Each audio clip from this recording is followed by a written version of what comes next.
प्रतिष्ठित कुटुंबातले होते, परंतु एका मित्राच्या लग्नामध्ये वरातीमध्ये जेव्हा महात्मा ज्योतिराव फुले गेले त्यावेळेस काय झालं की तिथं त्या वरातीमधून त्यांना बाहेर काढण्यात आलं, अपमानजनक परिस्थितीमध्ये त्यांना बाहेर काढण्यात आलं. आणि त्यावेळेस महात्मा ज्योतिराव फुल्यांना खूप राग आला. ते घरी आले, आपले वडील गोविंदरावांना ते सांगत होते की माझा अशा प्रकारे त्या ठिकाणी वरातीतून मला बाहेर काढून माझा अपमान करण्यात आला, अशा प्रकारे ते घरी वडिलांना सांगत होते. तेव्हा त्यांचे वडील म्हणाले, बरं झालं पेशवाई नाही, ब्रिटिशांची सत्ता आहे, आणि पेशवाई जर असती तर तू तिथं वाचला नसता, त्यांनी तुला जिवंत मारलं असतं. नशीब समज ही ब्रिटिशांची सत्ता आहे, पेशवाई जर असती तर तुला त्या ठिकाणी जिवंत मारलं. आता आम्ही जेव्हा या ब्राह्मणी व्यवस्थेवर बोलतो, सोशल मीडियामध्ये बोलतो, काही आपले जे इतिहासकार आहेत, संशोधक आहेत, ते लिखाण करतात, तर ब्राह्मण लोक असं सांगतात की वर्ण व्यवस्था ही त्या काळामध्ये गुणक्रमानुसार होती, ती जन्मानुसार नव्हती. तर छत्रपती शिवाजी महाराज हे गुणक्रमानुसार त्यांच्यामध्ये जे काही शौर्य होतं, जी काही बुद्धिमत्ता होती, जे काही त्यांचे ते सदन सुद्धा होते, आणि मराठा समाजामध्ये प्रतिष्ठित सुद्धा होते. कोणीही मराठा म्हणू शकत नाही की शिवाजी महाराजांपेक्षा माझं कुळ किंवा माझं घराणं श्रेष्ठ आहे. छत्रपती शाहू महाराजांविषयी सुद्धा असं कोणी म्हणू शकत नाही. महात्मा ज्योतिराव फुलेंविषयी सुद्धा असं कोणी म्हणू शकत नाही की माळी समाजामध्ये की आमचं घराणं हे महात्मा फुलेंपेक्षा प्रतिष्ठित आहे किंवा घराणेबाज आहे. तर असे हे प्रतिष्ठित असून सुद्धा यांच्या सोबत भेदभाव झाला तो केवळ जन्माच्या आधारावर, ते त्या जातीमध्ये जन्मलेत म्हणून. मग जन्माच्या आधारावर भेदभाव होतो, तो मग कितीही कुशाग्र बुद्धिमत्तेचा असला, तो कितीही विद्वान असला, ती व्यक्ती कितीही पराक्रमी असली, शूर असली आणि सदन सुद्धा असली, तरी सुद्धा ज्या जातीत ती व्यक्ती जन्माला आलेली आहे त्या जातीच्या अनुसार त्याला शूद्र वर्णामध्ये गणून त्याचा अपमान केला जातो, त्याच्यासोबत भेदभाव केला जातो, त्याची विटंबना केली. अशाच प्रकारे डॉक्टर बाबासाहेब आंबेडकर यांच्या सोबत सुद्धा भेदभाव झालेला आहे. आपण बघितलेलं आहे की लहानपणी ते गाडीमध्ये जात असताना की त्या बैलगाडीच्या मालकाने यांची भाषा ऐकून, की यांचं बोलणं ऐकून त्याला वाटलं की हे महार समाजातले आहेत, आणि त्याच्यामुळे त्यांना गाडीतून खाली उतरवलेलं होतं. बरं, त्यावेळेस ते लहान होते, पण नंतर डॉक्टर बाबासाहेब आंबेडकर हे विलायतेला गेले, तिथून डॉक्टरेट पदवी मिळवली, उच्च विद्या विभूषित होऊन तिथून आले. पण ठरल्याप्रमाणे सयाजीराव गायकवाड महाराज यांची नोकरी त्यांना पत्करायची होती, आणि म्हणून ते बडोद्याला रवाना झाले. त्या ठिकाणी नोकरी करत असताना जे काही त्यांच्या खालच्या स्तरचे जे काही अधिकारी होते, जे काही कारकून होते, ती मंडळी, जे काही सेवक होते, ती मंडळी डॉक्टर बाबासाहेब आंबेडकर जे विद्या विभूषित आहेत, अंगावरती त्यांच्या टाय कोट बूट आहे, त्या काळामध्ये सर्वसामान्य माणूस असे कपडे वापरतही नव्हता, आणि असे असून सुद्धा त्यांच्या सोबत सुद्धा भेदभाव झाला. तेव्हा विचार करा की छत्रपती शिवाजी महाराजांसोबत जर भेदभाव झाला तर त्यावेळेच्या सर्वसामान्य मराठा लोकांची काय अवस्था असेल. त्यावेळेस जर माळ्यातले जे सदन व्यक्ती होते, श्रीमंत गर्भ श्रीमंत होते, महात्मा ज्योतिराव फुले यांचाही त्या ठिकाणी अपमान झाला जातीवरून, तर सर्वसामान्य माळी समाजाची किंवा तत्सम ज्या काही माळी आहेत, नावी आहेत, धोबी आहेत, परीट आहे, या जातींची काय स्थिती असेल. छत्रपती शाहू महाराजांसोबत जो काही त्यांच्यासोबत वेदोक्त प्रकरण झालं, आणि एक किस्सा आणखी शाहू महाराजांच्या बद्दल, जेव्हा शाहू महाराज त्यांच्या स्वतःच्या जे काही स्वतःचं राज्याचं ज्यांचं स्वयंपाकघर होतं त्याच्यामध्ये एकदा असा फेरफटका पाहणी करण्यासाठी गेले होते, तर त्या ठिकाणी जे चाकरी करणारे ब्राह्मण आचारी होते त्यांनी शाहू महाराजांना शिव शिव शिव शिव म्हणून बाजूला केलेलं.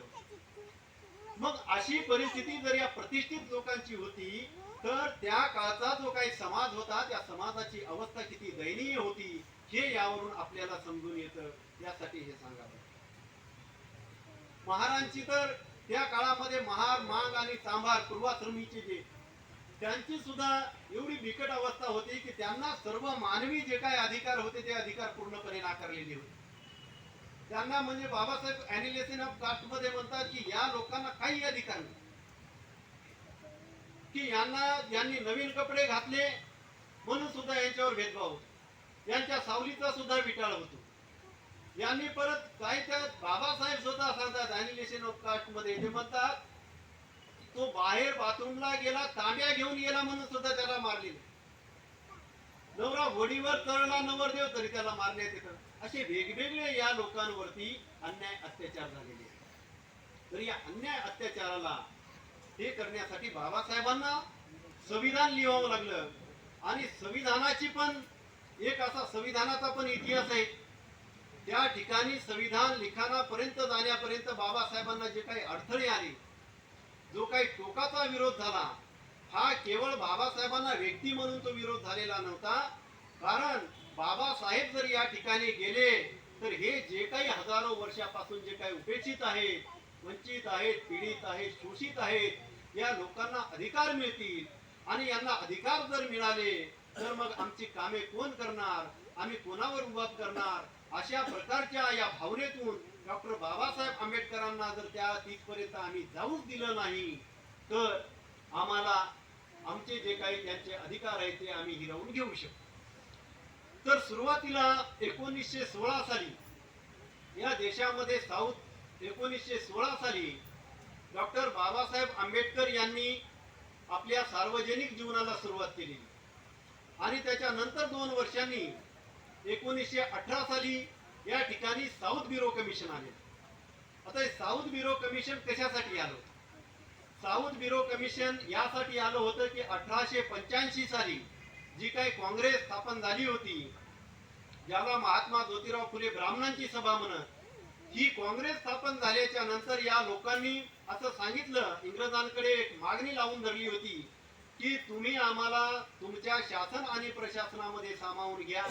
मग इंग्रज सरकार या ठिकाणी राहिलं तरी चालेल, त्यांचा जो राजा असेल तोच आमचा राजा असेल, परंतु आम्हाला शासन आणि प्रशासनामध्ये आपण सामावून घेतलं पाहिजे. आता भारतीयांना सामावून घेतलं पाहिजे असं ते सांगतात, पण याचा मूळ उद्देश आपल्या पुढच्या काही गोष्टी सांगितल्याच्या नंतर लक्षात येईल की भारतीयांना नाही तर केवळ ब्राह्मणांना सामावून घेण्यासाठी त्यांनी तगादा लावलेला होता. तर 1918 साली ते साऊथ ब्युरो कमिशन या ठिकाणी आलं, काँग्रेसची मागणी लक्षात घेऊन आलं. आणि मग डॉक्टर बाबासाहेब आंबेडकरांना असं वाटलं की आता साऊथ ब्युरो कमिशन या ठिकाणी आलेलं आहे आणि ही वेळ आहे, तर साऊथ ब्युरो कमिशनच्या कानावरती आपण आपल्या बांधवांचे प्रश्नही, त्यांच्या समस्याही, त्यांच्यावर होणारे अन्याय अत्याचाराच्या घटना आपण त्यांच्या कानावर, त्यांच्यावर जो काही त्यांच्याविषयी जो काही भेदभाव होतो, त्यांना पाणी पिण्याचा सुद्धा अधिकार नाही सार्वजनिक पाणवठ्यावरती, तर ह्या गोष्टी आपण इंग्रज सरकारला सांगितल्या पाहिजे, जेणेकरून येणाऱ्या काळामध्ये जेव्हा इथं स्वातंत्र्य भेटल तेव्हा काहीतरी तजवीज या लोकांच्या प्रश्नांच्या अनुषंगाने इंग्रज सरकार करेल. आणि म्हणून डॉक्टर बाबासाहेब आंबेडकरांनी साऊथ ब्युरो कमिशनला साथ दिली. या ठिकाणी टिळक काँग्रेसचे अध्यक्ष होते त्यावेळेचे, आणि टिळकांनी जे काही त्यांचे प्रश्न मांडले ते मांडल्याच्या नंतर त्या ठिकाणी 3 लोकांनी ही साक्ष दिलेली आहे. एक डॉक्टर बाबासाहेब आंबेडकर, ज्यांनी अस्पृश्यांच्या प्रश्नासंबंधी त्या ठिकाणी त्यांना आपली साक्ष दिलेली आहे. दुसरे होते भास्करराव जाधव. या भास्करराव जाधवांनी मराठा, कुणबी किंवा तत्सम ज्या ओबीसी समूहातील जाती आहेत त्यांच्याविषयीचे प्रश्न त्या ठिकाणी निवेदन स्वरूपामध्ये त्या साऊथ ब्युरो कमिशन पुढे मांडले होते. तिसरे होते बॅरिस्टर जिना. त्या बॅरिस्टर जिनांनी मुस्लिमांसंबंधीचे प्रश्न त्या ठिकाणी साऊथ ब्युरो कमिशनला मांडण्यात आले होते. तर हे या लोकांनी या ठिकाणी जेव्हा साऊथ ब्युरो कमिशनला प्रतिनिधित्वाची मागणी केली त्यावेळेस टिळक जे होते, राष्ट्रीय सभेचे, ब्राह्मण सभेचे अध्यक्ष असलेले, राष्ट्रीय अध्यक्ष असलेले टिळक अथणीची या ठिकाणी सभा घेतात आणि त्या ठिकाणी म्हणतात की तेली, तांबोळी आणि कुलबटांना विधिमंडळामध्ये जाऊन काय तिथे नांगर हाकायचा आहे, तेल्यांना काय त्या ठिकाणी तेल काढायचं आहे, शिंप्यांना काय त्या ठिकाणी कपडे शिवायचे आहेत. अशा प्रकारे या लोकांच्या प्रतिनिधित्वासंबंधी टिळकांनी त्या ठिकाणी विरोध दर्शवलेला आपल्याला वेळोवेळी पाहून येतो. एका सभेमध्ये नाही, टिळकांनी अनेक सभेमध्ये ते हे वाक्य त्यांनी लावून धरलेले. आता ते अस्पृश्यांच्या संबंधात बोलले नाही, मुस्लिमांच्या संबंधात बोललेच नाही, आणि फक्त बोलले तेली, तांबोळी आणि कुणबी यांच्याविषयी बोलले. मग अस्पृश्यांच्या संबंधी का नसतील बरं बोलले? ते काय अस्पृश्यांच्या प्रश्नांच्या त्यांच्या प्रतिनिधित्वाच्या बाजूने होते काय, तर असं मुळीच नाही. टिळक एकदा परदेशामध्ये गेले होते आणि परदेशामध्ये गेल्यामुळे तिकडे जी काही त्यांना परदेशी लोकांसोबत जी काही शिवाशिव झालेली होती, त्यांना परदेशी लोकांचे जे काही स्पर्श झाले होते, तर ते स्पर्श त्याच्यातून त्यांना पापक्षालन करण्यासाठी जेव्हा भारतामध्ये आले तेव्हा त्यांनी पापक्षालन केलं. तर पापक्षालन कशाचं केलं? पंचगव्य पंचगव्य खाऊन त्यांनी पापक्षालन केलं. आता हे पंचगव्य काय असते? गाईचं गोमूत्र, गाईचं शेण, तूप, दूध आणि दही या 5 पदार्थांपासून बनलेलं हे पंचगव्य असतं. हे टिळकांना खावं लागलं आणि म्हणून त्यांना त्यांचं जे काही पाप त्यांनी केलं होतं, तिकडं स्पर्श झाल्यामुळे त्यांना काही पाप लागलं होतं, या पापाचं क्षालन झालं ते पंचगव्य खाल्ल्याच्या नंतर. आता गंमत अशी आहे, पुन्हा त्यांना अशा प्रकारचं पंचगव्य खाण्याची काही इच्छा नव्हती. एकदाच त्यांनी खाल्लं, पण दुसऱ्या वेळेस काही त्यांना हे खाण्याची इच्छा नव्हती आणि ती इच्छा नसल्या कारणाने अस्पृश्यांच्या नावाचे जर त्यांनी उल्लेख केले, महार मांग चांभारांचा जर उल्लेख केला, तर त्यांना परत पंचगव्य खावं लागलं असतं, त्यांना विटाळ झाला असता आणि म्हणून टिळकांनी यांची कोणाची नावे घेतली. बरं, ओबीसी मधील 3च जातीची नावं का घेतली? कारण एवढ्या लोकांची नावं तर ते घेऊ शकत नाहीत. ओबीसी मध्ये 3743 जाती आहेत आणि 3743 जातीची नावं घ्यायची असती तर टिळकांचं तोंड फुटलं नसतं का? 3743. तर त्यांनी प्रातिनिधिक स्वरूपातली जी नावं आहे ती प्रातिनिधिक स्वरूपातली नावं घेतली की तेली, तांबोळी आणि कुणबी या 3 जाती. तर कुणब्यांना ते कुणबट म्हणतात, म्हणजे कुणबी ही जात आहे आणि कुणबट जी आहे ही जातीवरून दिलेली शिवी आहे. तर अशा पद्धतीनं टिळक वारंवार तेली, तांबोळी आणि कुणबटांना विधिमंडळामध्ये जाऊन काय नागर हाकायचा आहे का अशा प्रकारचे विधान करत होते. आणि मग एकदा हेच टिळक पंढरपूरला आले आणि पंढरपूरला जाहीर सभा घेत असताना जाहीर सभेमध्ये पुन्हा ते एकदा बोलले की तेली, तांबोळी आणि कुणबटांना विधिमंडळामध्ये जाऊन काय नांगर हाकायचा आहे काय, आणि असं बोलले. आणि पाठीमागे सहज बघितलं तर पाठीमागे गाडगे बाबा बसलेले होते आणि गाडगे बाबांची आणि टिळकांची नजरानजर झाली. टिळक थोडे घाबरले, थोडे चातरले, थोडी सारवासारव करावी म्हणून त्यांनी ते बोलले की गाडगे महाराज या ठिकाणी आपल्या सभेला आलेले आहेत, उपस्थित आहेत. मी अशी विनंती करतो की गाडगे बाबा पुढे येतील आणि आम्हाला मार्गदर्शन करतील. तर गाडगे बाबा नाही बोलत होते. तरी टिळक त्यांना जास्त आग्रह करत होते, कारण टिळकांना वाटलं आता हे गाडगे बाबांच्या समोर बोललो, आता काय होणार. मग टिळकांनी त्यांना आग्रह केला. गाडगे बाबा आले आणि गाडगे बाबा बोलायला लागले. गाडगे बाबा म्हणतात, मायबाप, म्या परीट, म्या धोबी, म्या तुमची मळलेली कापडं धुवायची, त्याला इस्त्री करायची आणि ती तुम्ही घालायची. म्या मार्गदर्शन कसा करू? कारण वर्ण व्यवस्थेनुसार तर तुम्ही आम्हाला ही कामं लावून दिली, प्रत्येक जातीनं जातीचं काम करायचं आणि विधिमंडळामध्ये जायचं नाही. आता तुम्ही तर प्रत्येक सभेमध्ये म्हणायला लागला तेली, तांबोळी आणि कुणबटांनी काय नागर हाकायचं आहे का? तर हे तेली तांबोळ्यांनी तुमचं म्हणणं आहे तेल्यांनी तेल काढायचंच काम करायचं, कुणब्यांनी नागर हाकायचंच काम करायचं.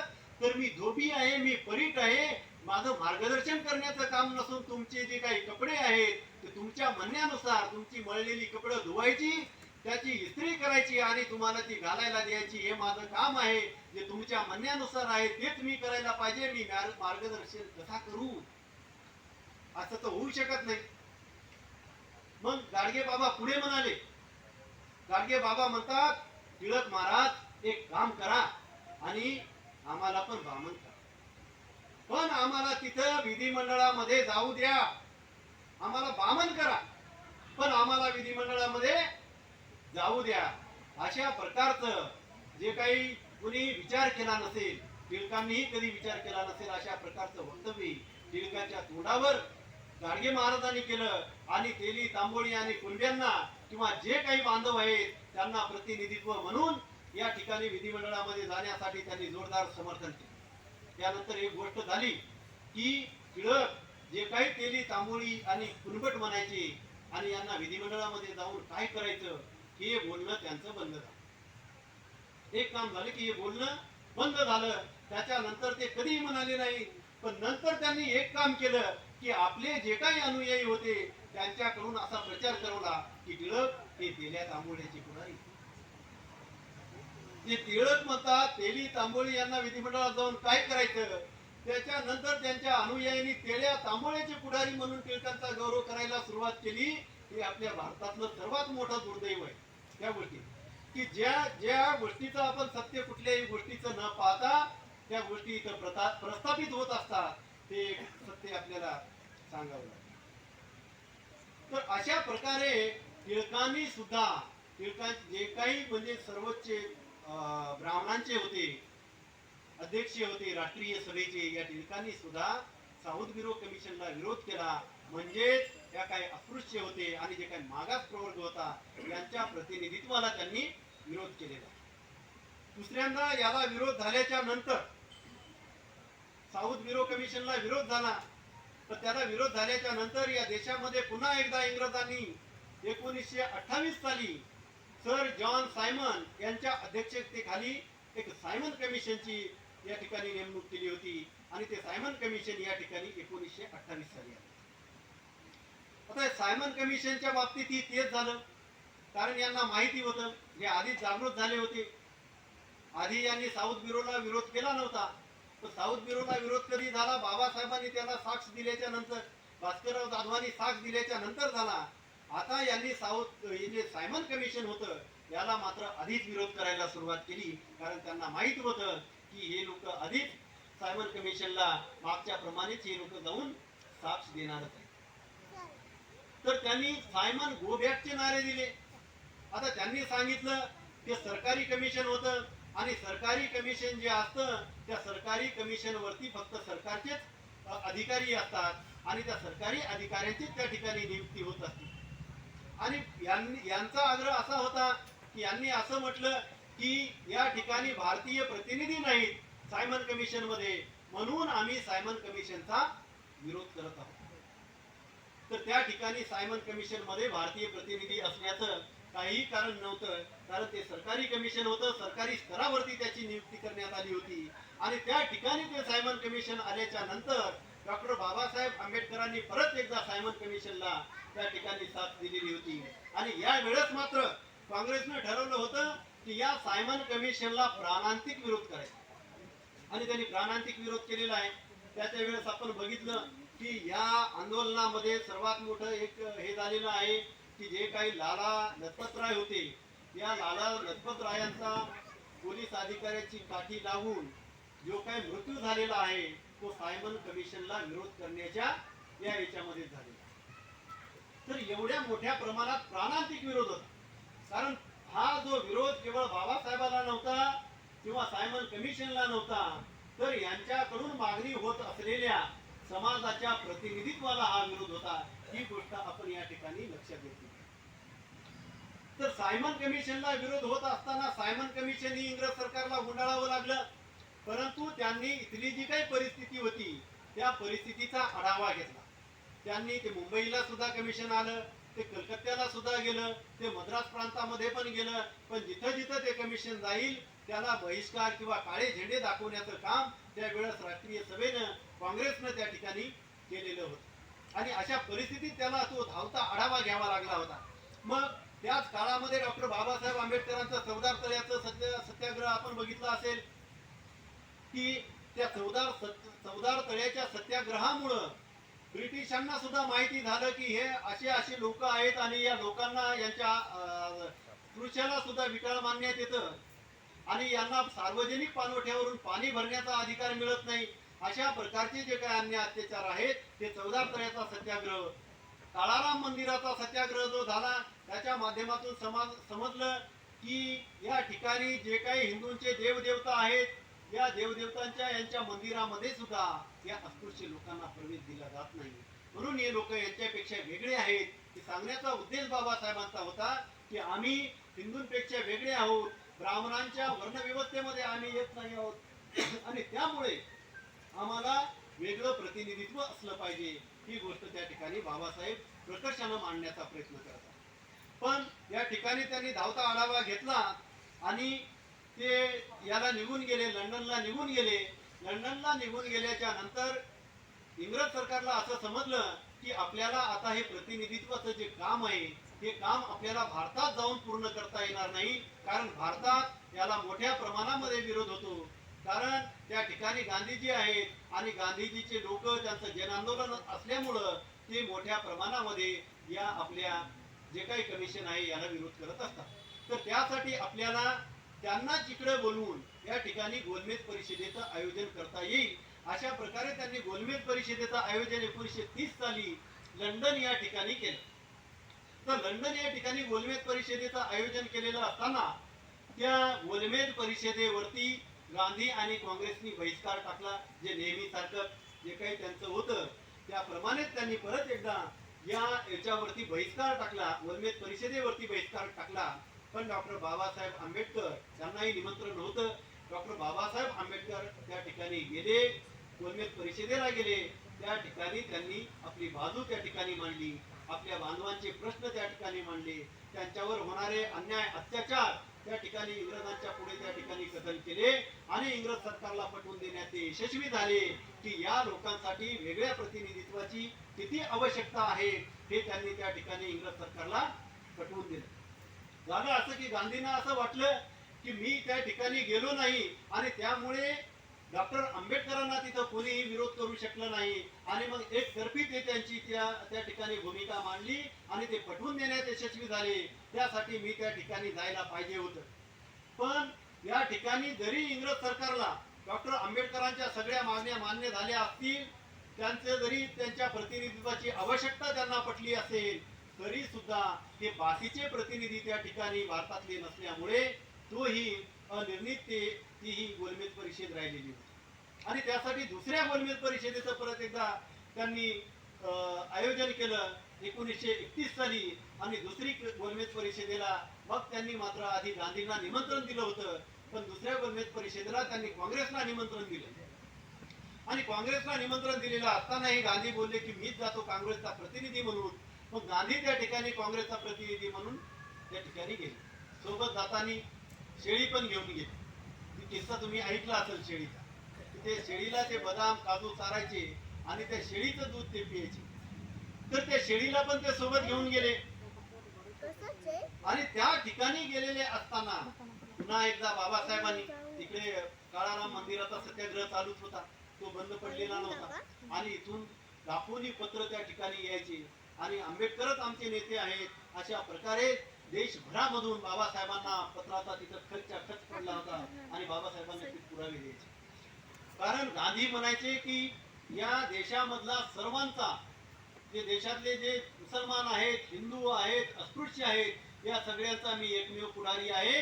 बाकी कोणी या लोकांचा पुढारी होऊ शकत नाही. आणि म्हणून त्यांचा पुढारी म्हणून ज्या काही मागण्या मी मांडणार आहे ते फक्त मीच मांडणार आहे. दुसऱ्या कोणालाही यांच्या मागण्या मांडण्याचा किंवा यांच्याविषयी बोलण्याचा काही अधिकार नाही. आणि त्यासाठी बाबासाहेबांना हे सांगावं लागलं होतं की मीच अस्पृश्य वर्गाचा पुढारी आहे. गांधी हे अस्पृश्य वर्गाचे पुढारी का असू शकत नाहीत हेही त्यांनी त्या ठिकाणी पटवून दिलेलं. आणि त्या ठिकाणी परत एकदा बाबासाहेब आपल्या जो काही मुद्दा आहे तो मुद्दा इंग्रज सरकारला पटवून देण्यामध्ये यशस्वी ठरले. पण गांधीचं काही त्या ठिकाणी चाललं नाही. त्यांचा युक्तिवाद त्या ठिकाणी दुबळा ठरला. आणि मग गांधींनी नेहमी सारखंच काहीतरी षडयंत्र करायला जमते का याची चाचपणी केली. आणि त्या ठिकाणी ते जाऊन मुस्लिमांचे जे काही प्रतिनिधी होते या मुस्लिम प्रतिनिधींना जाऊन भेटले. आणि मुस्लिमांच्या ज्या काही 14 मागण्या आधीच्या होत्या या 14 मागण्याला काँग्रेसचा विरोध होता, गांधींचा विरोध होता. पण काँग्रेस आणि गांधींनी त्या ठिकाणी मुस्लिमांची जेव्हा भेट घेतली, त्या प्रतिनिधीची जेव्हा भेट घेतली, तेव्हा त्यांनी सांगितलं की आम्ही तुमच्या ज्या 14 मागण्यांना आम्ही आधी विरोध करत होतो, आम्ही त्या 14 मागण्यांना विरोध करणार नाही. परंतु तुम्हाला आमचं एक काम करावं लागेल आणि ते म्हणजे डॉक्टर आंबेडकरांना तुम्हाला गोलमेज परिषदेमध्ये ते जे काही मागण्या मांडत आहेत, जे काही युक्तिवाद करत आहेत त्याला तुम्हाला विरोध करावा लागेल. अशा प्रकारचं षडयंत्र गांधींनी आखलं असलं तरीही ती लोक या षडयंत्राला बळी पडली नाही.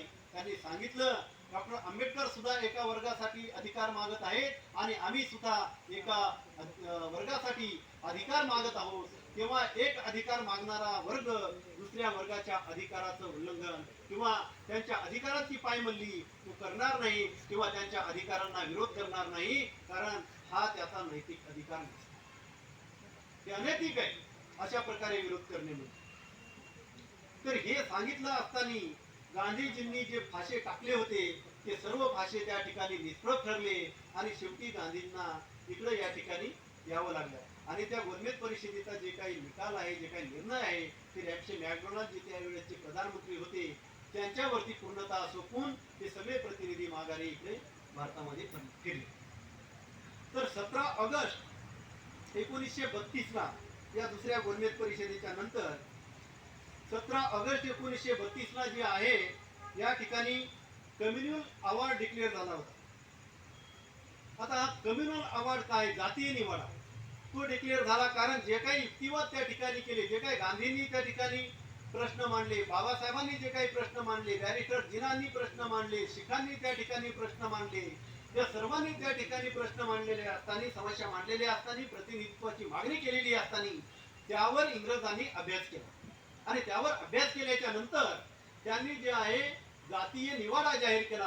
हा जातीय निवाडा भारतामध्ये 17 ऑगस्ट 1932 या वेळी तो भारतामध्ये आला. आणि या जातीय निवाड्यानुसार जे अस्पृश्य वर्ग आहे त्या अस्पृश्य वर्गाला काय मिळालं,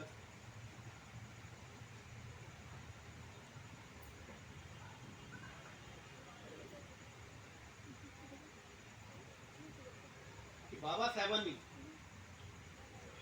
त्या ठिकाणी जे काही लढून झगडून आयुष्यभर संघर्ष करून, आयुष्यभर ते संघर्ष कशासाठी करत, जे काही त्यांनी बलिदान दिले, 4 मुलं त्यांची औषध पाण्या वाचून मेली त्यांच्या डोळ्या देखत, परंतु त्यांनी जी काही ही समाजाची चळवळ हाती घेतली होती त्या समाजाला न्याय अधिकार देण्यासाठी किंवा न देता ते काम अपूर्ण सोडणार नाही असं बाबासाहेबांनी जाहीर केलं होतं की काही जरी झालं तरी मी हे काम पूर्ण करणारच.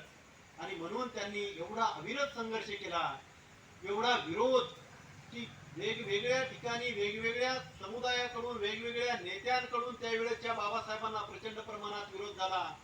आणि बाबासाहेब एकटे, तरीही बाबासाहेब डगमगले नाहीत. आणि एवढं सर्व करून बाबासाहेबांनी जे काही कम्युनल अवॉर्डच्या माध्यमातून मिळवलं होतं ते खूप, म्हणजे त्याला जर उपमा द्यायची असेल तर बाबासाहेबांच्या शब्दामध्ये त्या अधिकारांना कवच कुंडलं असं म्हटलं जातं. ते 4 अधिकार जर होते, पहिला अधिकार होता स्वतंत्र मतदारसंघ जो जातीय निवाड्यानुसार अस्पृश्यांना मिळाला, दुसरा होता प्रौढ मताधिकार, तिसरा होता ड्युएल वोटिंग म्हणजे 2 वेळा मतदान करण्याचा अधिकार, आणि चौथा जो होता हा पुरेसं प्रतिनिधित्व. म्हणजे आपल्याला बऱ्याच जणांना माहिती असेल कदाचित, पण बऱ्याच जणांना माहिती नसतं की हे स्वतंत्र मतदारसंघ नेमका काय असतो, काय होतं. तर एक असा मतदारसंघ असतो की ज्या मतदारसंघामध्ये 2 उमेदवार उभे असतात. एक उमेदवार अस्पृश्यांचा आणि दुसरा उमेदवार हा सवर्णाचा. तर अस्पृश्यांचा जो उमेदवार असेल तो अस्पृश्यांपैकीच असेल. आणि आताच्या सारखा काँग्रेस, भाजप किंवा इतर जे ब्राह्मणवादी पक्ष आहेत जे आमचा उमेदवार उभा करतात, तो उमेदवार त्याला ना तर फुले शाहू आंबेडकर यांच्या चळवळीशी काही घेणं देणं असतं, ना त्यांच्या समाजाच्या चळवळीशी काही घेणं देणं असतं, ना त्यांच्यावर होणाऱ्या अन्याय अत्याचाराविषयीचं काही घेणं देणं असतं. असे हे उमेदवार काँग्रेस भाजपकडून त्या ठिकाणी निवडून जातात. आणि ते स्वतंत्र मतदारसंघ जर असता तर तुमच्यातला केवळ अस्पृश्य उमेदवार जो तुमच्यासाठी लढणारा आहे, झगडणारा आहे, तुमच्यासाठी संघर्ष करणारा आहे, तुमचे प्रश्न मांडणारा आहे, तुमच्यावर होणाऱ्या अन्याय अत्याचाराच्या विरोधात बोलणारा आहे, अशा उमेदवाराला तुम्ही त्या ठिकाणी उमेदवारी घोषित करणार होता. आणि सवर्णाचा पण जो उमेदवार असेल तोही उमेदवार तोच असेल, कारण त्या ठिकाणी आमचंही वोटिंग त्याला होणार होतं आणि ज्याला आमचं वोटिंग होणार होतं तोच सवर्णाचा उमेदवार त्या ठिकाणी निवडून जाणार होता. म्हणून सवर्णातला सुद्धा जो उमेदवार आहे तोही तुमच्या बाजूचाच असता. तो जो तुमच्या बाजूचा आहे, तुमच्यासाठी लढणारा आहे, तुमच्यासाठी झगडणारा आहे, तुमचे प्रश्न मांडणारा आहे, तुमच्या अन्याय आणि तुमच्यावर होणाऱ्या अन्यायाच्या विरोधामध्ये तो बोलणारा आहे, अशाच सवर्णाच्या व्यक्तीला तुम्ही वोटिंग त्या ठिकाणी करणार होते. हे दोन मताचे अधिकार होते तुम्हाला, एक तर अस्पृश्य वर्गाच्या उमेदवाराला वोटिंग करायचं आणि दुसरा जो अधिकार होता तो सवर्णाचा जो काही उमेदवार असेल त्याला वोटिंग करायचं. तर याच्यासाठी हा दोन मताचा अधिकार एक होता आणि प्रौढ मताधिकार होता. तिसरा जो चौथा जो महत्वाचा अधिकार होता ते पुरेसं प्रतिनिधित्व. जर शासन आणि प्रशासनामध्ये तुमचं पुरेसं प्रतिनिधित्व नसेल तर तुम्हाला आरक्षण हे असून स्वतंत्र मतदारसंघ असून सुद्धा हे आरक्षण होतं या ठिकाणी होतं. तर याला गांधींनी विरोध केला. तर बाबासाहेब म्हणतात की हे अधिकार जे आहेत हे कवच कुंडल आहेत अस्पृश्यांच्यासाठी. कारण हे अधिकार जर लागू झाले असते तर आज आतापर्यंत अस्पृश्य वर्ग हा सत्तेच्या केंद्रस्थानी असता. जर हा सत्तेच्या केंद्रस्थानी असता तर काय झालं असतं? जर हा सत्तेच्या केंद्रस्थानी असता तर संविधानाची जी काय अंमलबजावणी आहे ती प्रामाणिकपणे या वर्गाने यांनी केली आहे. आणि प्रामाणिकपणे संविधानाची अंमलबजावणी जर झाली असती तर आज जे काही अस्पृश्य बांधवांवरती अन्याय अत्याचार होत आहे ते झाले नसते. आणि दुसरी गोष्ट यातून झाली असती, या देशामध्ये समता, स्वतंत्रता, बंधुता आणि न्याय याची खऱ्या अर्थानं जे आपण म्हणतो संविधानाच्या माध्यमातून ते साकार झालेलं आहे, परंतु प्रत्यक्षामध्ये याचं सामाजिकरण झालेलं आहे काय हा एक प्रश्न आहे. त्या अनुषंगानं ही पण चर्चा होणं गरजेचं. तर या जे काही हे चार अधिकार होते हे एकदम अनमोल असे अधिकार होते, ज्यामुळे अस्पृश्य वर्ग जो हजारो वर्षापासून जो काही वंचित आहे, शोषित आहे, ज्याच्यावरती धर्माच्या नावाखाली, जातीच्या नावाखाली बऱ्याच मोठ्या प्रमाणात ज्याच्यावरती अन्याय अत्याचार झाले आणि हजारो वर्ष जो गुलामीचं जगणं जगत आहे, या अस्पृश्य वर्गाला या अधिकाराच्या माध्यमातून हे खूप मोठे असं कवच कुंडले बाबासाहेबांनी प्रदान केली होती. पण ही कवच कुंडले गांधी नावाच्या महात्म्याने हिरावून घेतली. ही पुणे कराराच्या माध्यमातून गांधींनी या ठिकाणी आले आणि इंग्रजांना माहित होतं गांधी आले, गांधी काहीतरी आता करणार आहेत, ते स्वस्त बसणार नाहीत. तर गांधींना पहिले अटक केलं. अटक करून त्यांना येरवड्याच्या जेलमध्ये टाकलं. येरवड्याच्या जेलमध्ये टाकलेलं असताना गांधींनी तिथंच आमरण उपोषण चालू केलं. आणि आमरण उपोषण बाबासाहेबांना जे काही त्यांचे अधिकार आहेत त्याच्यावर पाणी सोडण्यासाठी गांधींनी हे चालू केलं होतं. पण बाबासाहेब याला घाबरले नाही. बाबासाहेबांकडे जे काही गांधीचे मालवीय वगैरे जे काही लोक होते ते बाबासाहेबांना भेटण्यासाठी गेले. बाबासाहेबांना त्यांनी सांगितलं की गांधीचं म्हणणं ऐकून घ्या, काहीतरी तडजोड करा. तर बाबासाहेबांनी त्यांच्या बाहेर, घराच्या बाहेर जो एक विजेचा खांब होता तो मालवीयांना दाखवला आणि त्यांना सांगितलं की हा जो बाहेरचा खांब आहे या विजेच्या खांबाला तुम्ही मला फासावर लटकवलं तरी सुद्धा मी माझ्या बांधवांसाठी आणलेले जे काही हे अधिकार आहेत, हक्क अधिकार आहेत, ज्याच्यासाठी मी अनंत संघर्ष केलेला आहे आणि ते अधिकार मी तुम्हाला देणार नाही. मला फासावर जरी लटकवलं तरी चालेल, पण माझ्या समाजासाठी आणलेले हे अधिकार मी याच्यावर कधीही पाणी सोडणार नाही. ज्या लोकांनी हजारो वर्षे अन्याय भोगला आहे त्या लोकांना मी हे अधिकार देऊन हे अधिकार बहाल करून त्यांना सत्तेच्या केंद्रस्थानी मी त्यांना बसवणार आहे. तेव्हा गांधींनी काही जरी हे नौटंकी केली उपोषणाची तरी सुद्धा मी त्याला बळी पडणार नाही, हे लक्षात ठेवा. आणि हे सर्व ऐकल्याच्या नंतर गांधींना वाटलं की आता काही शक्य नाही आणि गांधी प्रचंड अशक्त झाले होते. आता ते भासवत होते की खरंच झाले होते ते काही सांगता येणार नाही, परंतु ते प्रचंड अशक्त झाले होते. त्यांचं मरण हळूहळू जवळ येत आहे असं वाटत होतं आणि त्यांचे देशभरातले जे कार्यकर्ते हे ते अस्वस्थ झाले होते. मग बाबासाहेबांनी त्यांनी रक्ताने लिहिलेले धमक्यांचे पत्र पाठवायला सुरुवात केली. त्याने तरी बाबासाहेब थोडे काहीतरी हे होतील, घाबरतील आणि गांधीशी तडजोड करतील असं त्यांना वाटलं होतं. परंतु तरीही बाबासाहेब त्यांना घाबरले नाही. परंतु त्यांनी काही ठिकाणी मद्रास प्रांत वगैरे या ठिकाणी अस्पृश्यांवरती हल्ले करायला सुरुवात केली, त्यांची घरं जाळायला सुरुवात केली, त्यांना मारायला सुरुवात केली. या सर्व घटना बघितल्या आणि मग मात्र बाबासाहेबांचं मन द्रवलं. त्यांना वाटलं की ज्या समाजाच्या साठी मी हे हक्क अधिकार आणलेले आहे तो समाजच जर या हक्क अधिकाराचा उपभोग घेण्यासाठी राहिला नाही तर हे हक्क अधिकार आणून सुद्धा राहून सुद्धा या हक्क अधिकाराचं काय होणार. आणि ज्या पद्धतीनं गांधीनं या माध्यमातून बाबासाहेबांवरती जो काही दबाव आणण्याचा प्रयत्न केला, तर खऱ्या अर्थानं गांधींनी अस्पृश्यांच्या जी अहिंसा जी होती आयुष्यभर सांभाळली होती, परंतु अस्पृश्यांच्या हितासाठी गांधींनी अहिंसेचा सुद्धा त्याग केलेला आहे, जे पूर्ण आयुष्यभर त्यांनी तत्व म्हणून पाळलं. आणि अशा प्रकारे बाबासाहेबांवरती दर्पण आणून हा पुणे करार करण्यात आलेला होता. कारण आजकाल आपल्या समाजामध्ये अशी एक भावना आहे की पुणे करार म्हणजे अधिकार दिवस नाही. पुणे करार हा अधिकार हिरावला गेलेला दिवस आहे. आणि बाबासाहेबांनी तो सहमतीनं करावा लागला नाही, तर असहमतीनं किंवा नाराजीनं किंवा काही गोष्टींच्या प्रतिकूल परिस्थिती त्यावेळेस निर्माण झाली, त्या परिस्थितीमध्ये तो करावा लागलेला होता. आणि त्याच्यानंतर बाबासाहेबांनी पुणे कराराचा विरोध देखील वेळोवेळी केलेला आपणास दिसेल. नंतरच्या काळात पुणे करार तर झाला, जे काही बाबासाहेबांनी महत्वाचे अधिकार अस्पृश्यांसाठी आणले होते ते हिरावले गेले आणि त्या अधिकारांचा त्याग करून काही राखीव जागांवरती समाधान मानावं लागलं. आणि आता जो काही पुढचं बाबासाहेबांचं नियोजन होतं ते संविधान सभेतलं होतं. देशाचं संविधान ज्या वेळेस बनेल त्यावेळेस नक्की आपल्याला काहीतरी आपल्या बांधवांसाठी त्या संविधानाच्या माध्यमातून करावं लागेल. आणि यासाठी त्यांनी त्या पद्धतीचं त्यांचं नियोजन चाललेलं होतं. संविधान सभेची स्थापना झाली आणि त्याच्या संविधान सभेच्या निवडणुका तयार झाल्या.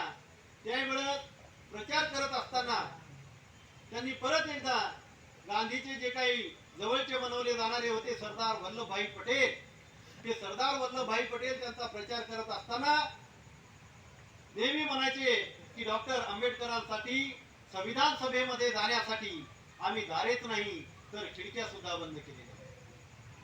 कारण त्यांनी बाबासाहेबांनी संविधान सभेमध्ये सुद्धा जाऊ नये अशा प्रकारची जी काही भूमिका घेतली होती.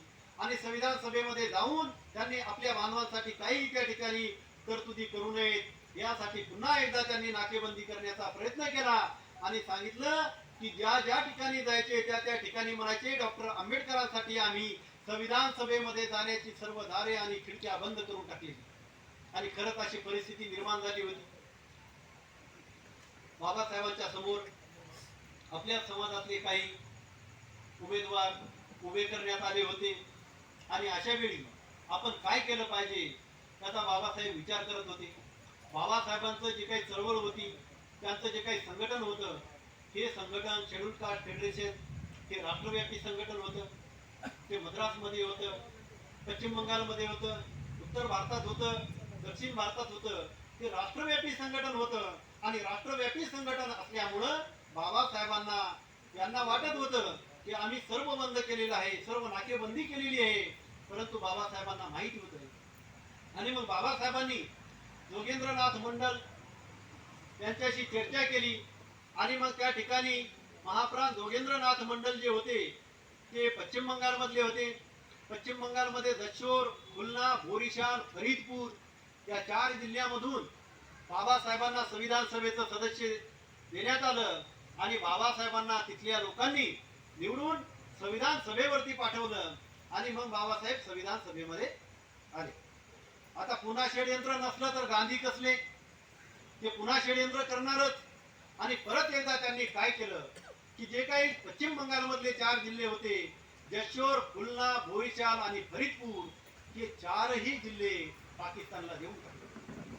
फाळणीमध्ये फाळणीचा निकष असा होता की जो हिंदू बहुल भाग आहे तो हिंदू बहुल भाग भारतामध्ये राहील आणि जो मुस्लिम बहुल भाग आहे तो पाकिस्तानामध्ये जाईल. पण हा निकष डावलून हे 4ही जिल्हे हिंदू बहुल असून सुद्धा ते पाकिस्तानला देण्यात आले. आणि सांगण्यात आलं की बाबासाहेब आंबेडकर आता संविधान सभेचे सदस्य झाले पण ते पाकिस्तानचे सदस्य. अशा प्रकारे हेटाळणी